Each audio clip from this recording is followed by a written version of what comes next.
મિત્રો, વાર્તામાં આવતા નામ, પાત્ર અને ઘટના ફક્ત કાલ્પનિક છે. તેનો કોઈ પણ જીવિત કે મૃત વ્યક્તિ સાથે સંબંધ નથી. આ વાર્તા ફક્ત મનોરંજન અને શૈક્ષણિક હેતુ માટે બનાવવામાં આવેલી છે. તેને અન્યથા ન જોશો. મિત્રો, મારું ભણવાનું પૂરું થઈ ગયું હતું, પરંતુ ઘરની ગરીબીને કારણે મારે એક કરિયાણાની દુકાન પર કામે જવું પડ્યું. એક વખત શેઠ પોતાનું ટિફિન ઘરે ભૂલી ગયા અને શેઠ પણ બહાર ગયા હતા. હું એકલો જ દુકાન પર હતો. ત્યારે અચાનક કાઉન્ટર પાસે એક સુંદર મજાની છોકરી આવી. તેના હાથમાં ટિફિન હતું. તેણે હસતા હસતા મારી સામે જોયું અને પછી અંદર આવી ગઈ. તે શેઠની છોકરી હતી અને ત્યારે દુકાનમાં ફક્ત અમે બંને જ હતા. તો ચાલો મિત્રો, આખી કહાની સાંભળીએ. નમસ્કાર મિત્રો, મારું નામ રાજુ છે. મેં BA સુધીનો અભ્યાસ કર્યો છે અને અત્યારે મારી ઉંમર 28 વર્ષની છે. હું એક નાનકડા એવા ગામમાં રહું છું. મારા ઘરમાં મારા માતા પિતા અને હું એમ 3 જણા છીએ. અમારે થોડી ખેતી છે જે મારા પિતાજી સંભાળે છે.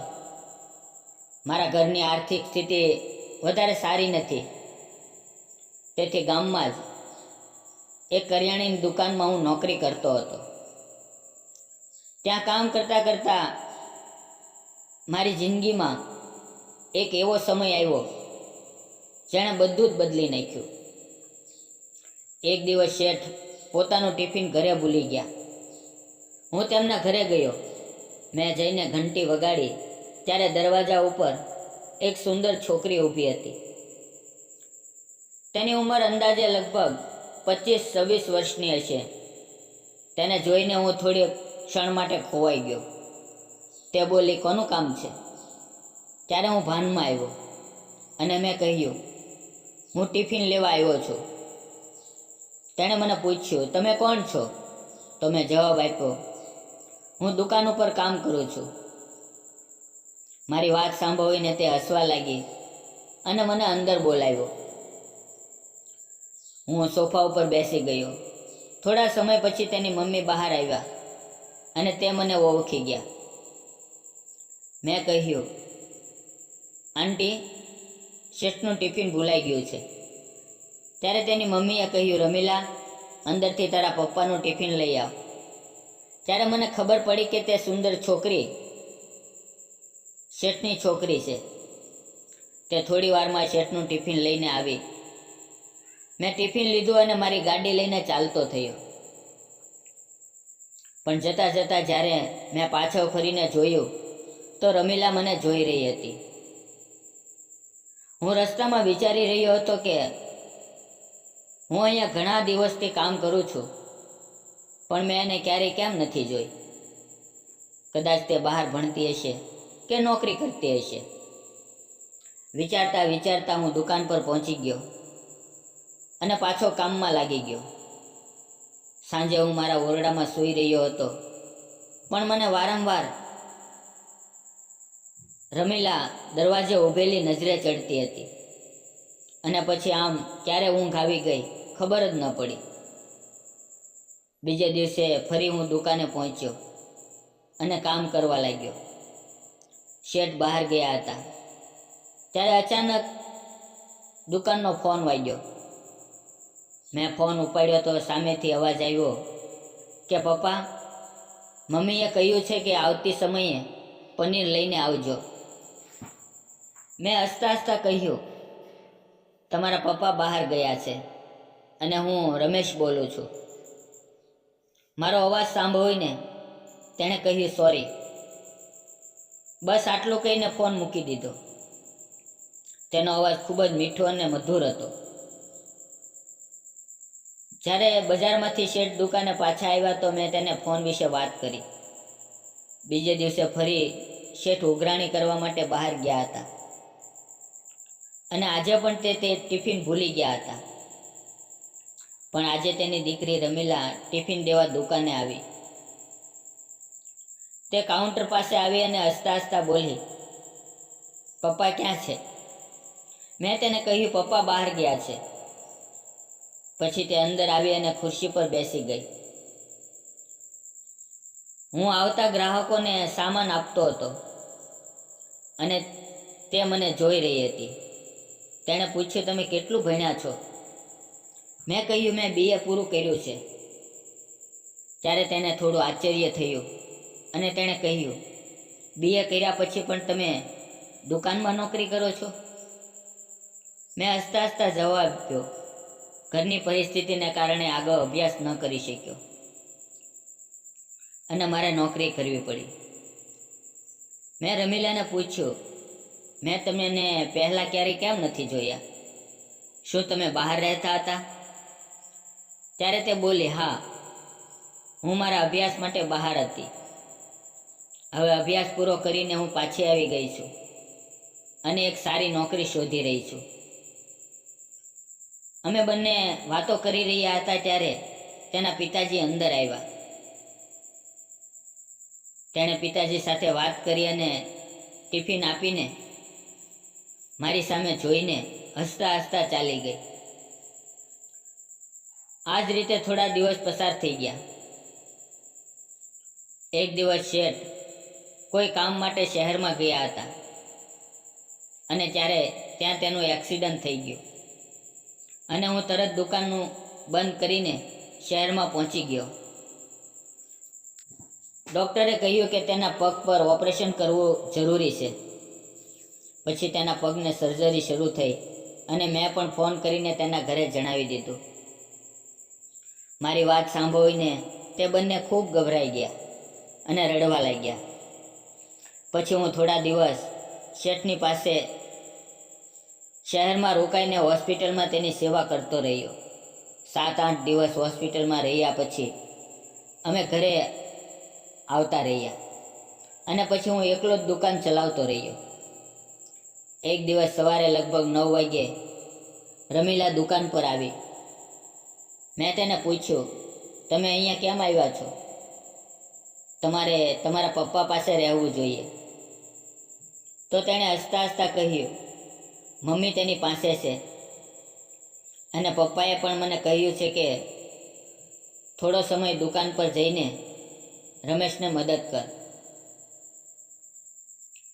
રમીલા સાથે કામ કરવું અને વાતો કરવી મને ખૂબ ગમતી હતી. સમય કેવી રીતે પસાર થઈ જાય તેની ખબર જ ન પડતી. હવે તે રોજ દુકાન ઉપર આવવા લાગી અને અમારી વચ્ચે એક ઊંડો સંબંધ બનવા લાગ્યો. રમીલા મને ખૂબ ગમવા લાગી હતી, પરંતુ હું ગરીબ ઘરનો અને તે અમીર ઘરની છોકરી હતી. બપોરે દુકાન 1 કલાક માટે બંધ રહેતી. ત્યારે અમે શટર અડધું નીચું કરીને ત્યાં જ ભોજન કરતા. આજે અમે ભોજન કરી રહ્યા હતા. હું તેને જોઈ રહ્યો હતો અને તે શરમાઈ રહી હતી. થોડી વાર પછી તે બોલી, રમેશ, તમે અમારા માટે કેટલું બધું કામ કરો છો. તે મારા પપ્પાની મુશ્કેલીના સમયમાં મદદ કરી. તમે એકલા દુકાન સંભાળો છો. આટલું કહેતા કહેતા રમીલાએ મારો હાથ પોતાના હાથમાં લઈ લીધો, પણ મેં તેની વાતનો જવાબ ન આપ્યો. હું સાંજે જ્યારે રમીલાને તેના ઘરે મૂકવા ગયો ત્યારે મેં શેઠની મુલાકાત લીધી અને કહ્યું, માલિક, મને માફ કરજો, હું કાલથી કામ પર નહીં આવી શકું. તેણે મારી સામે આશ્ચર્યથી જોયું અને કહ્યું, શું થયું?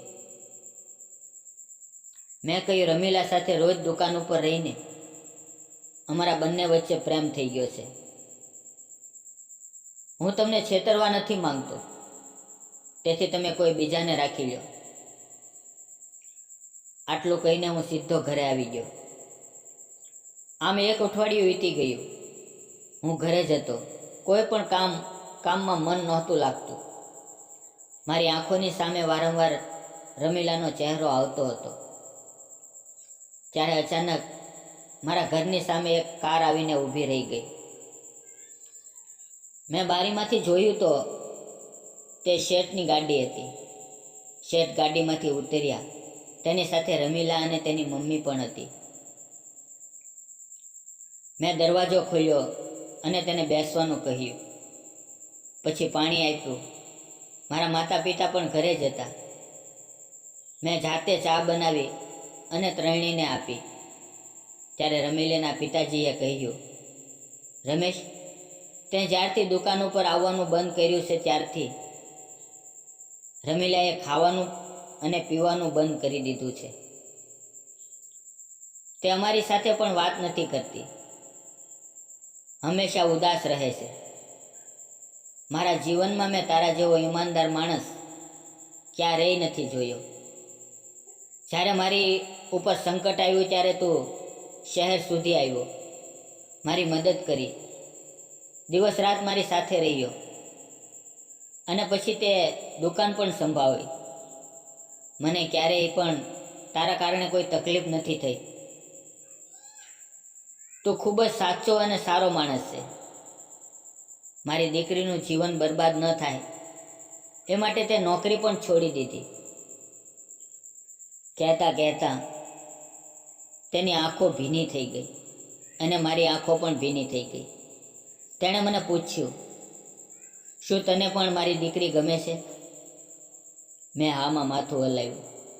ત્યારે માલિકે રમીલાનો હાથ પોતાના હાથમાં લીધો અને મારો હાથ પકડી અને બંનેના હાથ જોડાવી દીધા. રમીલા મારી તરફ જોઈ રહી હતી. તેની આંખોમાં પણ આંસુ હતા. શેઠ બોલ્યા, આજથી રમીલા તારી છે. હું અને રમીલા બંને માતા પિતાના ચરણોમાં વંદન કરવા માટે ઝૂકી ગયા. તેણે અમને આશીર્વાદ આપ્યા અને માથા પર હાથ ફેરવ્યો. થોડા દિવસમાં અમારા લગ્ન ધામધૂમથી થયા. બંને પરિવારો ખુશ હતા. મારા માતા પિતા પણ ખૂબ પ્રસન્ન હતા. લગ્ન પછી રમીલા મારા ઘરે આવી અને તે ખૂબ જ ખુશ રહેવા લાગી. હું ફરીથી શેઠની દુકાન ઉપર કામ કરવા લાગ્યો. હું અને રમીલા હવે ખુશીથી જીવન જીવી રહ્યા છીએ. મિત્રો, મને લાગે છે કે સાચો પ્રેમ ક્યારેય જાતપાત, પરિસ્થિતિ કે સ્થિતિ જોઈને થતો નથી. રમેશની ઈમાનદારી, તેની સેવા અને તેની નિષ્ઠાને રમીલાના પિતાજીએ ઓળખી અને પોતાની દીકરીનું ભવિષ્ય ધન દોલતની જગ્યાએ એક સારા માણસના હાથમાં સોંપવાનું યોગ્ય સમજ્યું. આ જ અસલી માનવતા છે. આજના સમયમાં લોકો પૈસા, હોદ્દો અને સમાજની રાહ જોઈને નિર્ણય કરે છે, પરંતુ અસલી અર્થ એ છે કે માણસ કેવો છે. પ્રેમ હંમેશા ઈમાનદારીથી કરો. કોઈના ભરોસાને તોડશો નહીં, કારણ કે માણસ પ્રેમથી નહીં પરંતુ પોતાની સચ્ચાઈ અને ઈમાનદારીથી દિલ જીતશે. જો તમને અમારી પ્રેમ કહાની ગમી હોય તો વાર્તાને લાઈક કરો, ચેનલને શેર કરો અને હા, કોમેન્ટ જરૂર કરજો. અને જતાં જતાં મિત્રો, સબસ્ક્રાઈબ કરવાનું ભૂલશો નહીં. ફરી મળશું આવતીકાલે એક નવી વાર્તાની અંદર. ત્યાં સુધી આવજો અને વિડીયો જોવા બદલ આપ સૌ મિત્રોનો ધન્યવાદ મિત્રો.